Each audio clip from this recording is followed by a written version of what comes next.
welcome to Let's Talk Hospitality. As you all know, in the past few weeks, we have been talking about various sectors that have taken a toll due to COVID-19 pandemic, not just in the Sultanate, but around the globe. And having said that, hospitality sector is no exception. And for that matter, we have two esteemed guests joining us today. So let's welcome Mr. Panos Panagis, who's the District Director of Radisson Group Hotel Oman. And we also have Mr. Samir Masoodi, who's the General Manager for Sheraton. Thank you to you both for joining us today and taking out time. It's a pleasure to have you here with us in person. Pleasure to be here with you. Thank you for the invite. Thank you so much. Thank you. Mr. Panos, I'm going to start with you. We are talking about how do you see the shift in hospitality sector in the last couple of years? Obviously, our sector has gone through a lot of changes in the last 2 years. It has been quite a journey to see our hotels nearly closing down because of the absence of any guests, the lockdowns that have been imposed all over the world, not only in Oman. And it has been very challenging to adjust to the new norm. We've done a lot of exercises prior to implementation of what we did. We did a lot of modeling to see how we're going to survive this period and managed to come up with a few ideas of readjusting our economic model to see how we can operate in the new environment that we had. And that entitled us or gave us the way to organize our staff in a different way, multitasking, them learning to do new skills that we could use and obviously try to benefit with a limited number of staff achieve the same objective. Right. Mr. Samir, how was it for you? Well, no different from what Panos have mentioned. It was a difficult indeed 2 years. We had to adjust our business model, the way how we operate. Also to train our staff, as Mr. Panos mentioned, to multitask due to the limitation of the staff or the associates per se.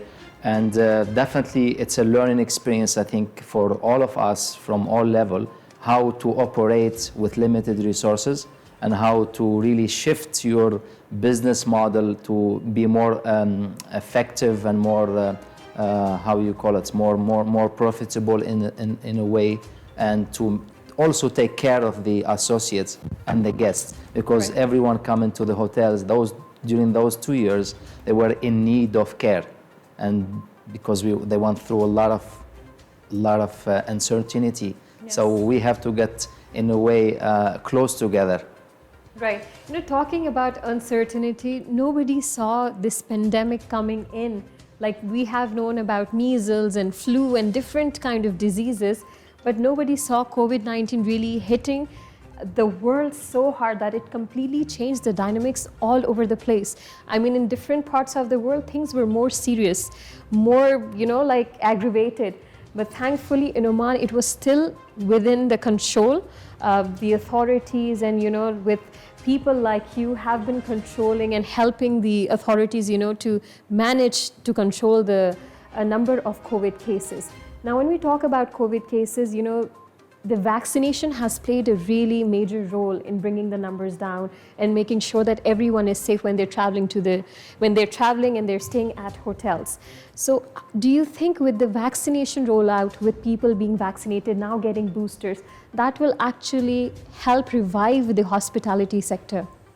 I think first of all, we have to applaud the measures that the government of the Sultanate of Oman has taken from the beginning of the pandemic, in that they were quite swift to take measures to lock down activities as we didn't know what was going on. It was obviously the pandemic started, or the COVID became known around December 19, and hence why it was called COVID-19.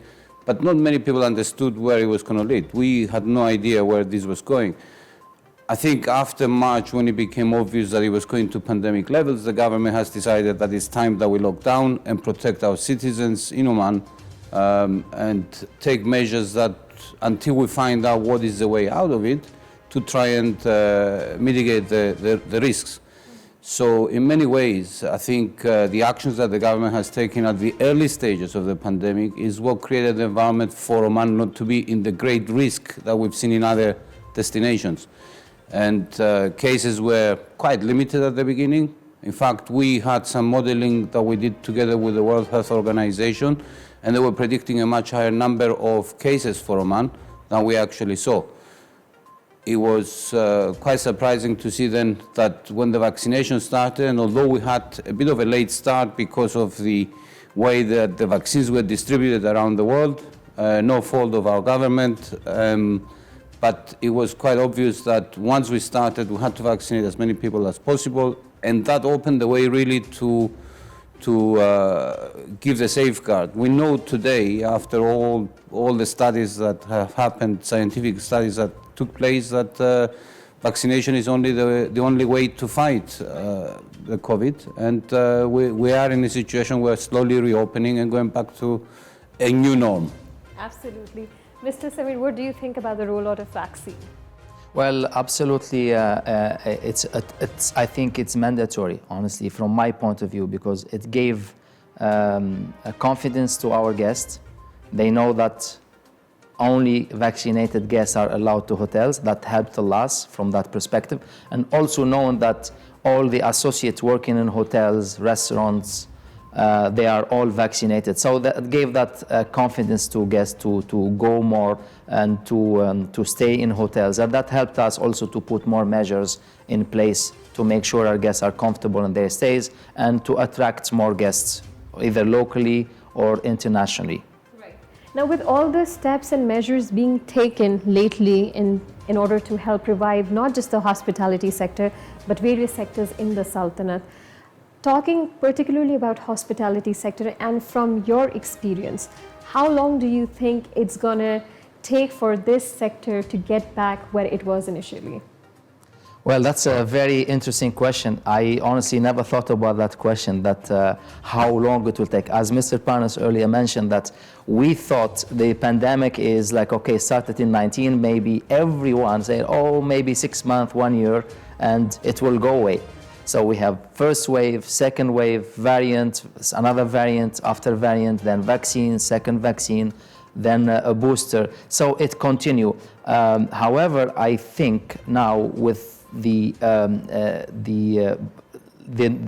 latest kind of regulation by different government that they open no more PCR needed, no more in some countries no more masks needed. So I think it's easing up slowly. So I hope we cover as soon as possible, because we as a human, we tend to forget, and that's something that I think that's a great thing to have, because if we keep thinking about the COVID-19, we keep thinking about the vaccination thing, we will not move on. We just need to kind of like, okay, that phase is gone, we need to start over and then be precautious. And honestly, with the vaccine, I personally, if I travel, I will wear the mask, you know, and you see that in many countries in Asia, that's kind of part of their daily routine. So I think it's to think about recovering from this pandemic, I think probably a year, 2 years, and I think we'll have a new normal life. I really hope so. Mr. Panos, what, in your experience, when do you think it's going to go back to the new norm? I agree with what Samir has said. It's been a bit of a journey in trying to predict when things will go back to normal. And what we came to understand is that they will never be the same as they used to be before the pandemic, because the world has changed and we've learned many new things, many ways of doing things differently. I think in terms of demand, I agree that with the latest round of relaxed measures around the world, we're going to see an increase in demand. And what we also realize that there is a lot of pent-up demand around the world because people have saved money, believe it or not. Some people around the world have also lost their jobs, but there is demand out there. And once the world opens, I think people will start traveling because it is in our nature to experience and to travel and to see something different and to get to know new cultures and new people. And this is what we love doing. So definitely our original predictions were 2024.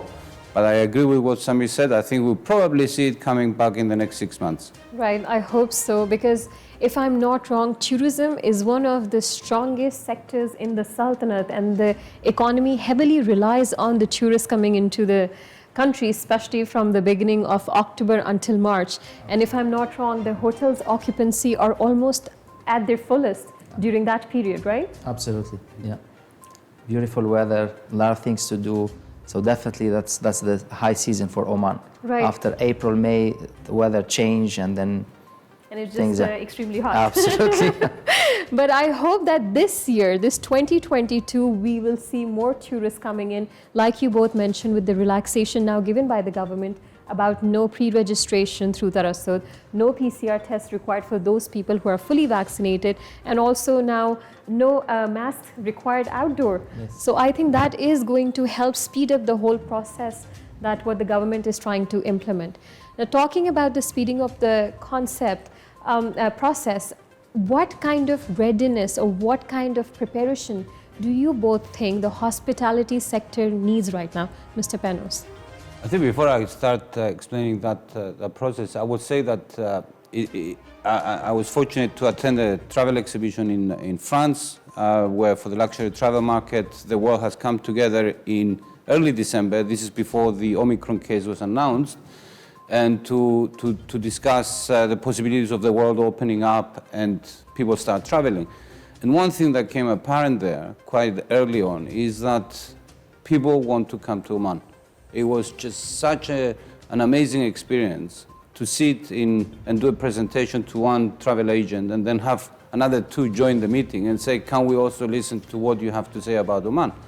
So I think definitely the readiness, and we have to continue, all of us promoting Oman, working to put the processes in place that to welcome the guests when they're here to have an unbelievable experience. And eventually this will pay off. Right. Mr. Samir, what do you think? I think we already started the year strong. Honestly, from January, we saw a lot of corporate travelers, business travelers, and also we saw groups coming in. You see this month and next month, there are a lot of sports activity coming to Oman. So there is demand, and we probably see also people went back and doing weddings. We look forward to have more destination wedding. India, for example, is one of the biggest market for us, for Oman. So I think by this year will be definitely a year for Oman to really celebrate in terms of hospitality, really. I think it's coming strong. We started having a strong first quarter, and this an indication as well for business coming back. Also, you see the convention center, a lot of activities happening as well. So that's also another indication as well that slowly we're getting back to normal in terms of business and hospitality in Oman.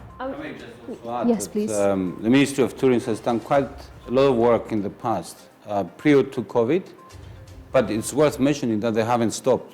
There has been many activities in Europe, I certainly know, and in India there has been a few delegations going, trying to entice the interest about people coming back to Oman.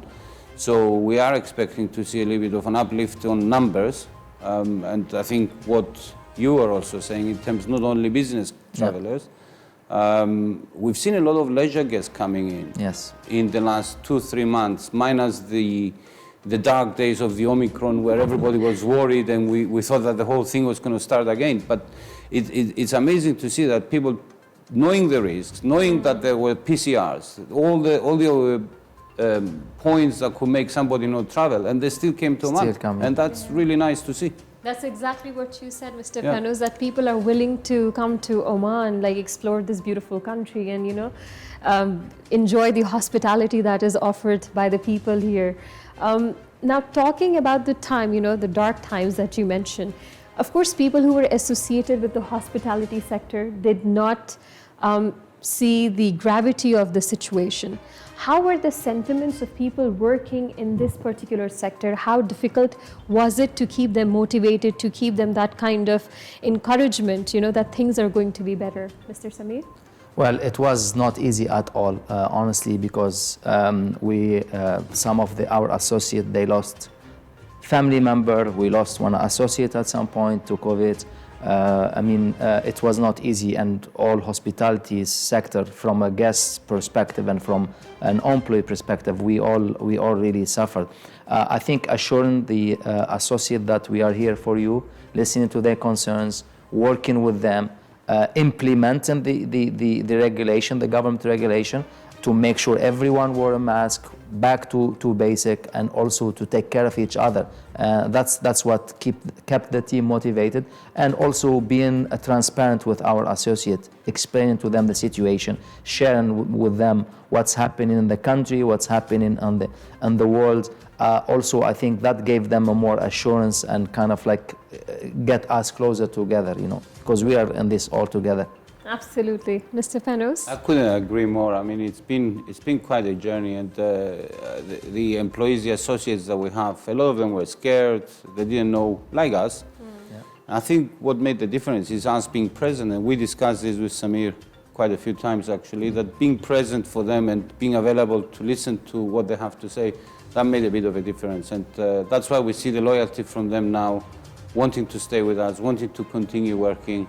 And obviously, we tried everything from calling every person who's been COVID positive. We had them on the phone every 2 days. We're trying to keep in touch and make sure that they felt that we cared for them.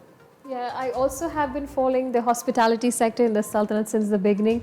What really stood out was the vaccination given to the employees in the hotels, like free of cost, without any delay. So that really showed the commitment by the hospitality sector, and of course by the heads of respective hotels, that making sure that the staff is safe first, so the guests coming in will have that confidence, that trust when they are stepping into the vicinity.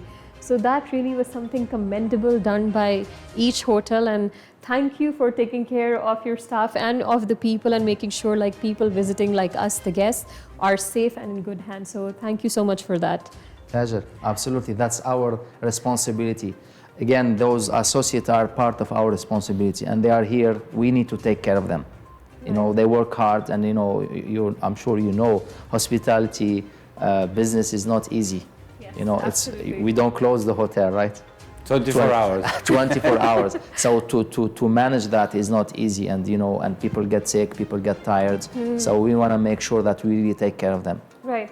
And during this time, there was Omanization. Omanization has been going on in this country for a long time, and now severe steps have been taken in order to implement Omanization.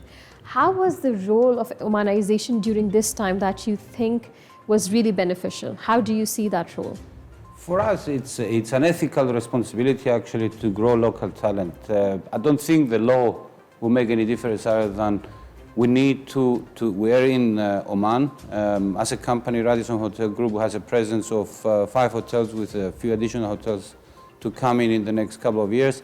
We've got an ethical responsibility to teach and to promote people and to make them become valuable in the society. Because at the end of the day, Oman is for the Omani people as well, not only for us living here as expatriates. So in many ways, we've had this policy for a long time. We were the first international chain to appoint a general manager who is from Oman, proudly, and he's been doing a fantastic job in one of our hotels in Sohar. Very proud to have achieved that, and we look forward to continue with that. I don't think if you are to run the hotel, and I'm sure you'll agree, you've got to run it as all your people. We don't make the distinction. Yes, there is a law, but at the end of the day, you cannot make a distinction between the staff, no matter where they come from, because then you end up having a lot of problems. So a staff has to be motivated, trained, promoted when the need comes, and you have to give them the rights wherever the rights are due. Right. So I think if all of us follow that approach, Omanization will be achieved, because at the end of the day, we want to see people growing into their communities. Right. Well said, sir. What do you think, Mr. Samir? Well, absolutely. That's a reality. We have to really work with our talent, develop them, and I can say from myself, we have done a fantastic job in Sheraton Oman in terms of Omanization, where in some department we reached to the 100%, and we continue to do so. Unfortunately, sometimes it takes time to kind of develop and get the right talent. Getting the right talent is the key, and also put in a program for them to develop them, and then kind of train them, give them the right tools to do their job, and eventually we will get there. We're working on it. We, as GMs, we always discuss this, and we work closely with, for example, the Ministry of Tourism as well on that. Training programs are very key to get our talent to what they want it to be in the future, and I can see we are going the right direction. Right, right. Now we are talking about in some way post-pandemic. I mean, Omicron is still here, but the cases are declining drastically. Hospitalizations are very minimum. The admission to ICUs, the mortality, everything is really minimum here. So that shows that things are on track.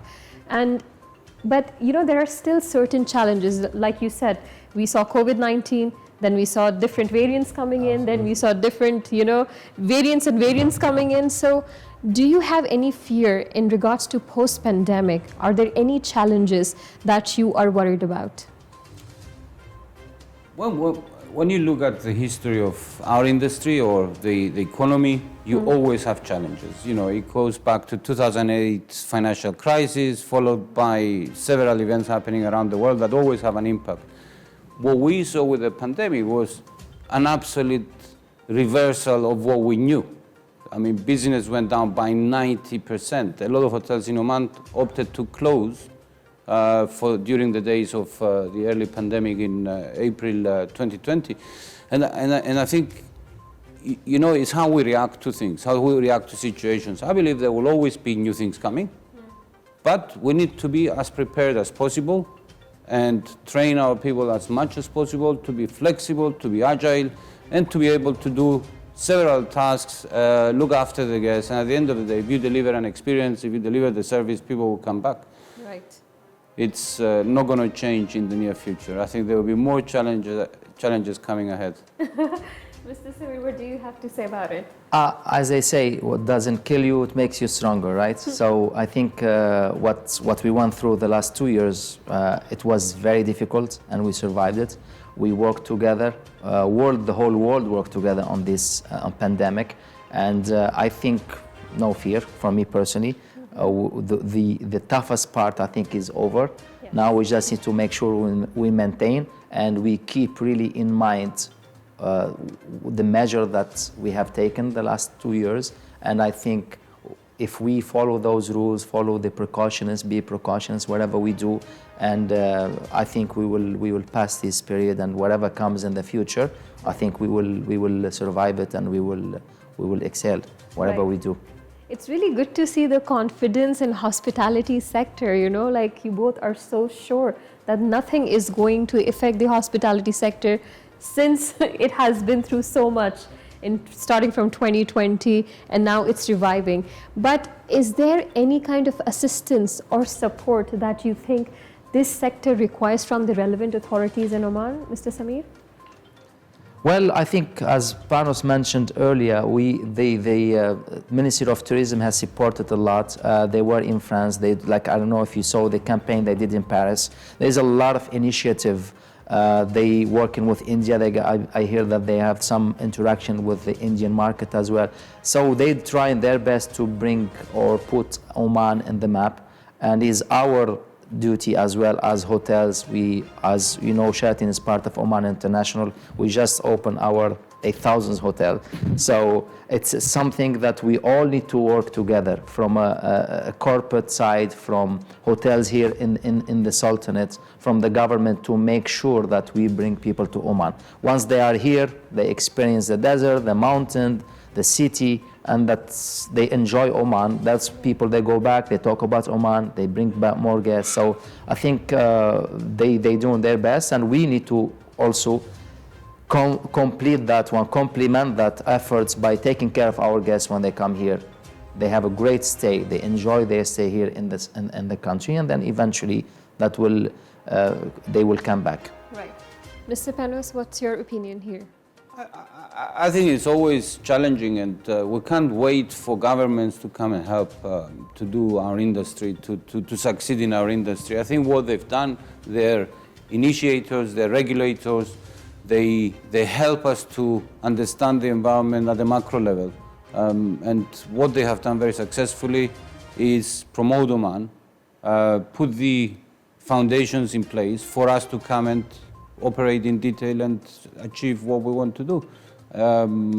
I think we will be speaking to the ministry in recent meetings, and we will ask them to support even more in new destinations. But of course, with the restrictions and the lockdowns, you have to choose where you're going to spend your resources. And we know we're strong in certain parts of Europe, so the effort has been put there. And then, of course, India has always been a big market here, or the subcontinent in India. It's been very strong. So again, a lot of effort there, but we want to see more countries being included to come and see Oman. We've got, of course, in October, November 2022, we've got the World Cup happening next door in Qatar, which I think is going to be also an addition to all the demand that has been created. And I think from what I hear, Qatar is reporting that the World Cup is going to be one of the most attended World Cups that we've seen for a long time. So again, we have worked with the ministry to create some campaigns to attract people visiting the Middle East from different parts of the world to come and stay in Oman thereafter. Right. And I think it's a lot, and Samir was mentioning that before, it's up to the hospitality of the people here. Oman has so much culture that you don't see anywhere else in the Middle East, and we all know that. So I think it's going to be great to see people from different parts of the world coming, and I think it's going to have a feeding effect that more people will come in the future. So looking forward to what's going to happen in Q4 of this year. Yes, absolutely. If I'm not wrong, a person who comes to Oman one time keeps coming back again and again, and the family and the friends, and it just spreads like a wildfire, the news of how beautiful and the hospitality of the country is. I want to keep it like that. So now I know that, we are in 2022 and Ramadan is starting next month. Are you ready for hosting people during this Ramadan? Do we see tents? Do we see more buffets and more iftar meals going on around this time, Mr. Panos? I think after the absence of 3 years of celebrations for the holy month of Ramadan, I think it would be great to see people coming back to restaurants, coming back to the halls to do their corporate iftars.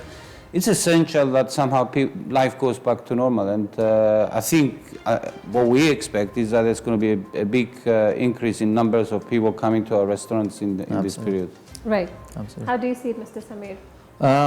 Honestly, I looking at last year, we had a great Ramadan last year, and even though it was a lot of restriction, but it was small family.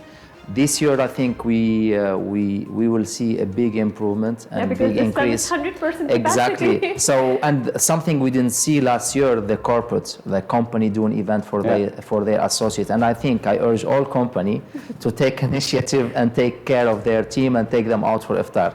Yes, absolutely. And I think we will see that a lot in the boardroom, in the restaurant, like groups taken and companies taken some part of the boardroom or some part of the restaurant to celebrate iftar with their associates. Yes, absolutely. I'm already hearing people, looking forward to Ramadan, looking forward to going out and having meals with their families with 100% capacity, in their hotel. So I think, like you all said, that the year started on a strong note. So hopefully it will continue on the same pace. Still yet not 100%. We are at 70% now, but hopefully by the time Ramadan came, we'll be at 100%, yes. Well, on that note, I would like to thank both of you for joining us and sharing your insight on how you see the hospitality sector and how the shift has been during the past couple of years. It was a pleasure hosting you both. Thank you so much. Thank you so much. It was a pleasure. Thank you so much. Thank you very sir. much. Pleasure talking to you. Thank you. Thank you. For more interesting videos and updates, stay tuned and keep watching TTV.